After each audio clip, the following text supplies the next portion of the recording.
अगले दिन सुबह सुबह जा रहे थे घूमने के लिए, 3 दिन का पाठ करते थे। मेरे साथ 2-3 भक्त थे। तो वो बहन रास्ते में खड़ी पाई और कहने लगी जी, और गेल उसकी सास आई, कहने लगी जी आ जाओ, थोड़ी देर बैठ के जाओ, चाय पानी बनावांगे। और हम बैठ के हम चल कि इसका पति आया हुआ है, उसने कुछ समझा दो। हम वहां जाकर बैठ गए। हम उसके आंगन से मैं बैठ गए। गर्मियों का दिन था, सुबह सुबह छाया थी, सूर्य उदय हुआ ही था। और वो जा रहा था घूमन फिरन सैर सपट्टे को। उसकी इंतजार में हम बैठ गए। उधर से उस बहन ने चाय बनाने के लिए एक डेगची चढ़ा दी चूल्हे पे, पानी डाल लिया और उसने उसके नीचे अग्नि जला दी। घर पर ना चीनी ना चा ना दूध।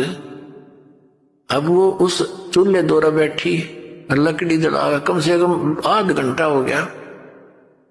तो हमने तो सोचा, मैं कहा भाई क्या ना वो आया, और माँ बेटी हम भी घूम आते हैं, वो फिर मिल लेंगे उस तरह के। और हमने सोचे थे माँ चलिए चाय चढ़ा रही है, चाय पी के चलेंगे। हम नो ज्यादा देर लगाई थी। तो हम कहने लगे उठ के हम चला घूम आते हैं। तो उसकी माई बोली बेटी चाय लाओ न महाराज जी जावे हैं। वो रोने लगी बैठ के। शर्मा दी ने पतीला भी चढ़ा दिया, डेगची चढ़ा दी। दोपहर नो करने की भाई कोशिश की तो नो बोली जी ना चीनी ना दूध ना चाय की पत्ती। तो हम उठ कर चले, माँ बेटी तेरी हमने पिए ली, नो सोच ले जब तेरी भावना ऐसी है।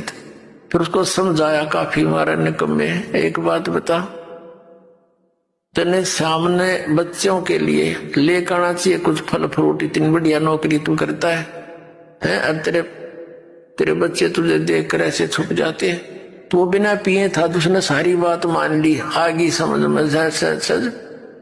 तो उसने 2 दिन छुट्टी ले ली, सत्संग सुना, पुण्यात्माओं उसने उपदेश ले लिया। फिर तनख्वाह ठीक थी, तीसरे महीने मोटरसाइकिल कढ़ा ली, स्कूटर, बच्चा ने बढ़िया कपड़े लाया और ठीक ठाक घर की सेटिंग कर ली। तो ऐसे इस ज्ञान से धीरे धीरे सुधार होगा, क्योंकि हमारे आसपास बुराई घनी फैल गई। तो जो ना बुराई करना चाहते बच्चे वो बुराई में अग्रसर हो गए। और जब ये सच्चा ज्ञान और इस प्रकार का माहौल बढ़ेगा तो जो बुराई कर रहे हैं वो भी छोड़ देंगे इन्हें।